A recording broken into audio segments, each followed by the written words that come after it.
Hello friends, आपण माने जानिथिबे क्रोध हेउछि एपरि एक महामारी, एपरि एक ब्रह्म चंडाल, एपरि एक ब्रह्म राक्षस जहा पई कोनोसी प्रतिकार नाही, कोनोसी औषध नाही।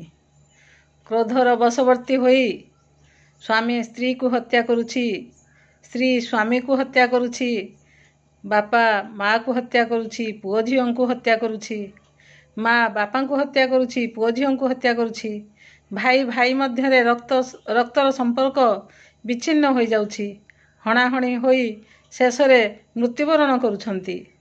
तेणु एई क्रोध रूपक राक्षस को आमे समस्ते वर्जन करिबा उचित एवं धरारे शांति रूपक भगवान को स्थापन करिबा उचित। ओं शांति, ओं शांति, ओं शांति। सर्वे भवन्तु सुखिनः, सर्वे सन्तु निरामया, सर्वे भद्राणि पश्यन्तु, मा कश्चित् दुःखभाग् भवेत्। धन्यवाद।